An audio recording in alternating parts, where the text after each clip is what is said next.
Nah, alur pendaftaran.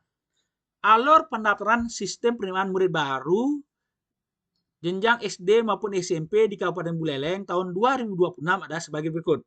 Pertama, mulai. Calon murid, orang tua, wali, atau sekolah asal mengakses website ini spmb.bulelengkap.co.id. Calon murid, orang tua, wali, atau sekolah asal itu login menggunakan user nomor induk siswa nasional. Ya, usernya atau pengguna namanya user itu nomor induk siswa nasional @spmb.go.id. Kata sandinya adalah tanggal lahir, yaitu hari lahir, bulan lahir, tahun lahir. Contohnya 20, tanggal 20, bulan Oktober berarti 10 tahun 2020. Contohnya begitu ya. Jadi hari lahir dulu, bulan lahir baru tahun lahir. Itu kata sandinya. Ya, untuk bisa masuk ke spmb.bulelengkap.co.id dengan nama pengguna atau user nsn@spmb.co.id. NISN ini coba tanya siswa anaknya ya. NISN-nya atau nomor induk siswa nasional coba itu biasanya ada 8 ya. Ada berapa angka ya? Itu banyak pokoknya ya. Jadi itu ya yang dipakai NISN nomor, tanya aja, ada di raport kok. Ada di raport itu di jasa atau di SKL itu ada kok NISN-nya. Calon murid ortu wali sekolah asal, lengkapi data murid calon murid pada menu profil. Ya.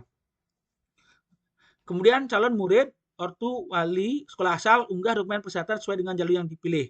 Calon murid ortu wali sekolah asal lakukan pendaftaran pada menu daftar SPMB. Calon murid itu lengkapi proses pendaftaran sesuai jalur yang dipilih hingga selesai. Kemudian calon cetak bukti pendaftaran sebagai bukti sudah menyelesaikan proses pendaftaran. Panitia SPMB sekolah memverifikasi pengajuan pendaftaran dan akan menghubungi calon SPMB jika ada kesalahan atau data yang kurang lengkap. Kemudian memantau pengumuman pada website SPMB atau papan pengumuman sekolah sesuai dengan tempat yang dituju atau sesuai jadwal.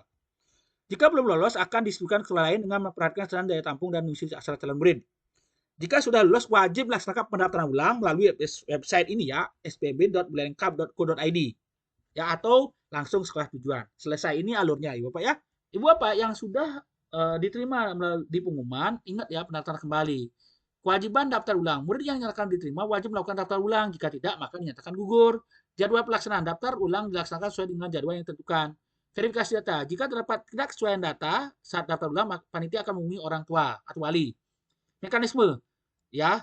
Jadi pendaftaran ulang itu dapat dilakukan secara mandiri atau oleh orang tua melalui website SPMB pada menu yang disediakan atau ke sekolah yang dilamar ya untuk melengkapi dokumen yang diperlukan.